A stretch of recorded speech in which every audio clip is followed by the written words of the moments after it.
Quand je suis arrivé à l'école des arts, pour ma part, j'ai choisi la sculpture.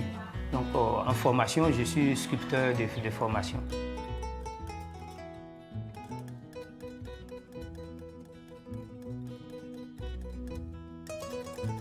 Donc, je ne me vois pas comme peintre, je me vois comme plasticien, tout simplement.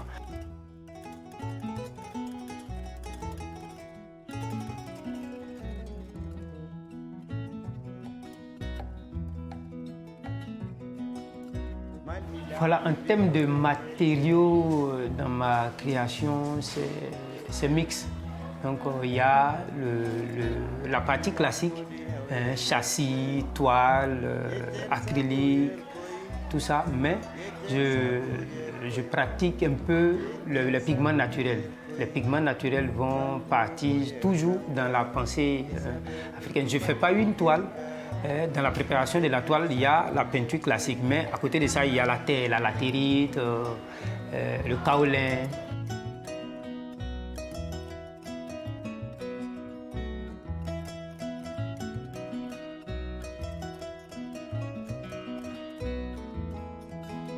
L'ensemble de tout ce que je fais comme création, si je devrais définir ça en un mot, je dirais simplement la sauvegarde de la conscience négro-africaine.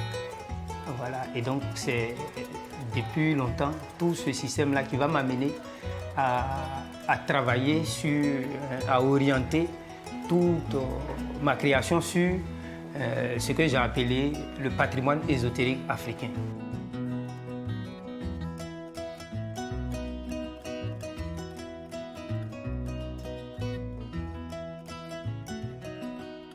Au début, les gens ne comprenaient pas, donc on m'appelait le sorcier.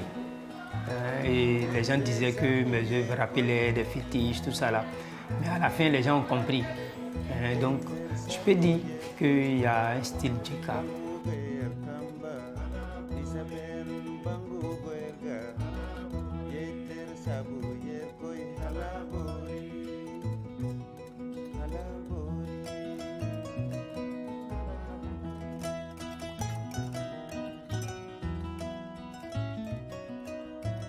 Dans ma réalisation de l'œuvre, il y a la partie où je prépare la toile, je peins la toile, où je fais tous mes jets et tout ça dessus. Et c'est après que j'interviens avec le collage.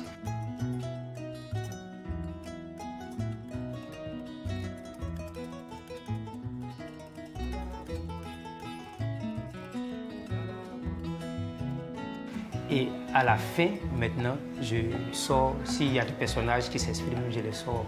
Je vais travailler et puis après sculpter, c'est me rappeler ce côté de sculpteur-là. Donc, ma technique va évoluer, elle est une technique plus évolutive, je peux dire ça comme ça. Vous allez voir que je travaille beaucoup sur la femme, il y a des nus de femmes, il y a des femmes habillées, la statuette, la femme. Parce qu'on dit, il y a soit mota, bla mota.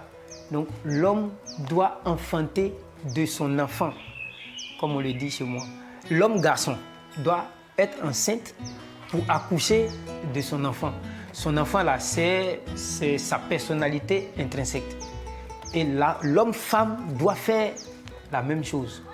Et donc, cette société-là, elle est certes matriarcale, mais elle dit qu'à l'intérieur, l'homme, chaque être humain, doit vibrer pour faire éclore l'enfant divin dont il héberge.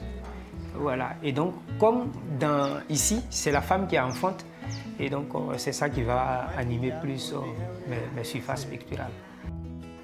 Le nombre d'œuvres produits actuels, 950 œuvres. Donc si je devrais dire mot de fin, je dirais simplement que sauvegarder sa propre conscience, c'est sauvegarder la conscience de l'humanité. Et donc mon mot de fin, c'est que les gens croient en moi et qu'ils croient en l'Afrique à travers moi.